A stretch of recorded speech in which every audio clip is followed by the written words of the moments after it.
Welcome to Lavanya's kitchen corner. இன்றைக்கி நம்ம வீடியோவில் என்ன பார்க்க போகிறோன்னா, protein rich lunch box recipe பச்சைப்பயிறு சாதம் எப்படி செய்கிறதுங்கிறத பார்க்க போகிறோம். வீடியோக்குள்ளே போகிறதுக்கு முன்னாடி நம்மளோட சேனலை சப்ஸ்கிரைப் பண்ணாதவங்க சப்ஸ்கிரைப் பண்ணுங்கள். அப்படியே பக்கத்தில் இருக்க பெல் பட்டனை கிளிக் பண்ணிடுங்க. அப்போ தான் நான் போடுற ஒவ்வொரு வீடியோவும் உங்களுக்கு நோட்டிஃபிகேஷனில் வரும். வாங்க இப்போது வீடியோக்குள்ளே போகலாம். பச்சைப்பயிறு சாதம் செய்கிறதுக்கு இன்றைக்கி நான் 1 டம்ளர் அளவு சாப்பாட்டு அரிசி எடுத்திருக்கேன்.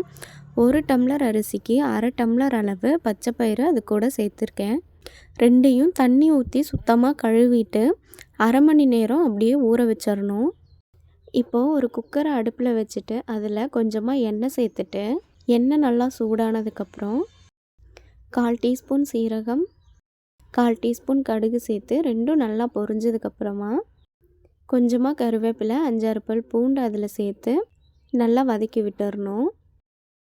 இப்போது நீள்வாக்கில் அரிஞ்ச ஒரு மீடியம் சைஸ் பெரிய வெங்காயத்தை அது கூட சேர்த்து நல்லா மிக்ஸ் பண்ணி விட்டுக்கலாம். வெங்காயம் இந்த அளவுக்கு வதங்கினதுக்கப்புறம் கட் பண்ணி வச்ச 3 தக்காளியை அது கூட சேர்த்துக்கலாம். சேர்த்துட்டு எல்லாத்தையும் ஒன்றோட ஒன்றா நல்லா மிக்ஸ் பண்ணி விட்டுக்கலாம். இப்போது அரை ஸ்பூன் அளவு உப்பு சேர்த்துட்டு 1/4 டீஸ்பூன் மஞ்சள் தூள், அரை ஸ்பூன் அளவு மிளகாய் தூள் அது கூட சேர்த்து எல்லாத்தையும் மிக்ஸ் பண்ணி விட்டுக்கலாம். இப்போது தக்காளி வெங்காயம் இந்த அளவுக்கு வதங்கினதுக்கப்புறம் சாப்பாட்டுக்கு தேவையான தண்ணி அதில் சேர்த்துக்கலாம்.